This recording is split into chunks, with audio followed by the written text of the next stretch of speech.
Has anyone else noticed the huge increase in just straight up bullying in the TikTok art community? I keep seeing TikTok bully beginner artists, or just artists with an unconventional art style, to the point where many of these people end up leaving the platform due to this harassment. So many beginner artists have become afraid to post their art online because they're scared of receiving unwanted criticism. It has become so normalised to bully kids online, like 9 out of 10 times these posts are made by kids who are excited to share their art online, and they're literally just getting bullied instead, and it is so sad. It's always the same comments too. It's genuinely like they're a hive mind. They have the same 4 insults. Whenever I get these comments on my videos, I tend to just brush it off and ignore it. They mean nothing to me anymore because I have seen them so frequently. But for a kid posting their art for the first time and getting these kind of comments, it must be absolutely heartbreaking. Like, imagine putting so much effort into a drawing, posting it, and just having people comment like cringe or like, oh ...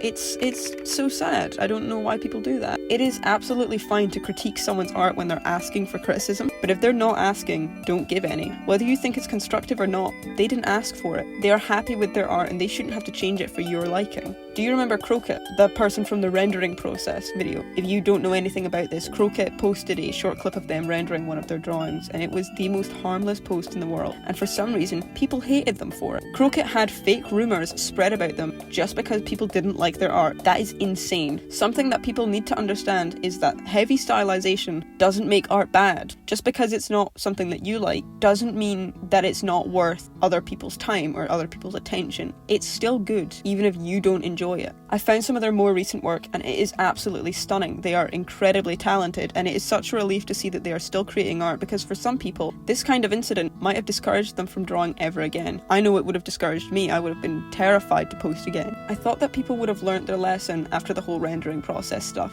but no. Close to 3 years later, people are still doing this and it is so annoying. It's the most annoying thing ever. So what can we do about it? We can begin by calling out these bullies, because they might not even know that what they are doing is harmful. And I'm going to be completely honest, I am guilty of this. In 2021, I made fun of Croquet. I never made a video mocking them, but I laughed about it, and I didn't stick up for a person being bullied, and that is just as bad. I jumped on a bandwagon of hate because it was trending, and I didn't think that what I was doing was wrong. Obviously, I know better now, and I am incredibly sorry to Ket, who didn't deserve any of the hate that they received. We should instead uplift beginner artists. Tell them that their art is good, let them know what you like about their art, and if you don't like it, keep that to yourself. Continue scrolling. If they ask for criticism, then educate them on what you think they can improve on. Give them anatomy tips, shading tips, anything. It's not that hard to be nice. But that's all from me today. This is my first full-length YouTube video, so I really do hope you enjoyed it. I'm very new to this, in case you can't tell. So if you have any critiques for me, please let me know in the comments. I would love to hear what I can improve on.